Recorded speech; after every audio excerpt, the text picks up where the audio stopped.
This is the sunl 250cc touring scooter. It's a GT Sport, and it comes with the detachable trunk here, as you can see in black. And I just want to. I barely just purchased this. This is maybe a couple of days old. That it got here home, and it arrived in a metal crate. And there's several things I think you like to know. For instance, where did I buy it? How much did I get it for? How's it running? Is it good? Is it bad? Is it good quality? Is it bad quality? The pros and cons. Everybody wants to know. And I really want to say I'm extremely happy with it. As you can see, that it has very little mileage on it. It barely has roughly about 40 miles, going on 40 miles right now. And I purchased this from saferwarehouse.com, and it was roughly around $1,600 with the tax and all. It came out to $1,925 with delivery. And on bigger, on a delivery like this that weighs, several hundred pounds, you're looking at, several couple of $100s. Or some vendors or some sellers, they might provide the shipping on there, which is good. But roughly around $2,000, give or take, between 1,800 and 2,000. That's what you're fixing to pay. There's a couple of things that I want to go over. First of all, again, I purchased this from saferwarehouse.com, and it arrived pretty much spotless. There was no issues with it. I did have a little bit as you can see, that little that windshield did bend a little bit, but that was because I left it on the heat, so that was not something from the vendor. The horn, everything works pretty good. I've been looking at a lot of videos from YouTube, and I was trying to see if anybody could give me any, a good scoop on whether I'll be making a good purchase or I'll be throwing my money away. I did see a lot of bad reviews. Now, I will say this, that if you are planning to purchase a scooter, especially a Chinese scooter, this one in particular, again, it's a John Way sunl scooter, and it's also marketed under Roketa, and perhaps maybe the back lights are a little bit different, or the cluster of panels are a little bit different, but pretty much the engine and the transmission or the clutch system is pretty much identical. Again, one of the things that when I purchased this unit, it said it was not going to come with an MP3 player, but in fact it does have one right here underneath the steering column. And it also came with an alarm system, and it has a remote start and remote kill switch. You can do it remotely. Now, for information as far as what you're trying to see if, for example, maybe you're trying to find out how to do the PDI on it, the post-delivery inspection, which I had to do myself. That was one of the things that you have to note on when you receive it, if there's any freight damage, as far as anything missing, anything broken, etc. I've tried it out. I read the manual. The manual is a little bit hard to understand.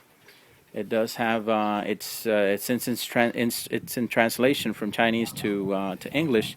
There is a lot of grammar and just overall it's a little hard to understand, but it's pretty basic. So one of the things that is very highly recommended that I saw on YouTube is that you do have to change your gear oil, which is your transmission. Is located underneath on the bottom where the clutch is, and that's very simple to do. I also flushed the radiator fluid, which was a little hard because I couldn't find a drain valve for the radiator, which I kind of just manually flushed it. I'll be glad to show how I did that, and maybe in the next video. On this one, I pretty much all you got to put. They said that, before I forget, they said that it was going to come about 90% pre-assembled, which actually came about 98%, because the only thing I had to, the front wheel, they said that I had to assemble, but it already came assembled. The mirrors, the little windshield that goes in the front, and the removable trunk. That's about the only thing that I put together. It was pretty easy. I think One of the things that you have to keep in mind that it's as far as from what I've seen, the engine runs really good. I've not had any issues with it. I'm barely just starting off with it, but I have I did read the manual, and it does say that you do have to change some of these oils that come with it that come with the unit that you need to replace. You also need to charge the battery. The battery does not come charged. Again, you've probably seen other videos where you have to make the put the acid into the battery and then charge it. Once you give it a good charge, you have no issues there. You have to use premium gas, which is the 90 octane or above, which I use the one that has 93, which I think is the highest that they sell here. Again, on the idle, on the it's a really really good scooter. I've done 60 on it right now. The manual says that you shouldn't push the motor too much for the first couple of I guess for the first couple of months, or since all the gaskets, all the seals, they're new on there, and you're kind of barely warming them up. You're breaking the engine in, so you want to go a little light on it. But again, that doesn't take you from going 40, 50, 60 miles an hour, which I think on a scooter is more than enough. There's not any highways where I live, so basically 60 it's a very good speed that you want to travel on here. I guess that's pretty much it. Again, it's roughly, give or take, like I said, it's about $2,000 that I've spent. Again, if you want to go on a higher end, like a Yamaha or Honda, you're looking between $5,000 to $8,000 on a scooter. This one they have that Honda clone engine, which I think it works very well. It's very efficient. I'm gonna go ahead and show you how it starts right now. Again, the radio, it's got two small speakers underneath the steering column, and they actually work pretty good. They also has a jack for the auxiliary jack for like a headphone jack for the sound system. I plug it into the iPhone. That works very very well. On as far as the emission, the sound, it's very very very quiet. Actually, my brother asked me if it was electric because he couldn't hear me coming down the street. Tires look good. Again, on the title, you do have to, for instance, here in Texas, you have to register it with your DMV. And again, I'm fixing to get my title within the next couple of days. That's what the manufacturer or the seller emailed me. I've had no issues as far as that. I mean, it's still in the process. I'll probably post a video how that went. But again, it's very good. I really don't have any issues with it. I mean, so far, and I want to just keep on again putting some more miles on it, keep trying it, and see what the future holds for me. But as far as it, it goes up to date. I've had no issues with it. It runs really really well. The electric ignition, again, I would recommend though, if you are going to purchase a unit like this, be prepared to do your own maintenance on it. If you're not a hands-on type of guy or gal, I'm not sure if I would recommend it, or unless you buy it from a local dealer that does your inspections on it, or does your routine maintenance on it. Other than that, I would probably shy away from it. And the reason being, I'll give you an example. When I did the PDI inspection on the unit, I found out that there was a hose that led to the carburetor that was loose.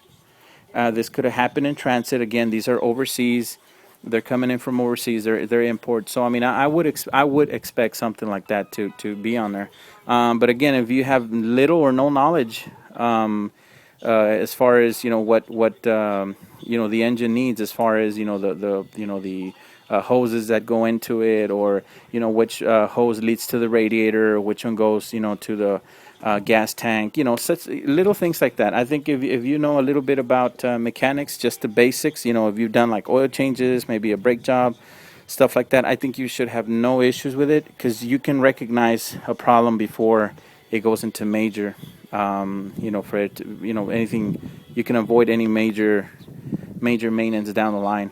So again, it's just recommended that you change your oil when you first receive the unit, because the oils that are in there, they're low quality or mid quality, and of course, if you can buy a Pennzoil or a Castrol or something like that. I did went ahead and changed the gear oil on it, and I changed the again. I flushed the radiator. The only thing that I do need to do is do the brake fluid on it. I've not done that yet. I'm gonna go ahead and show you how the the remote start works. Pretty much is very simple. It just has a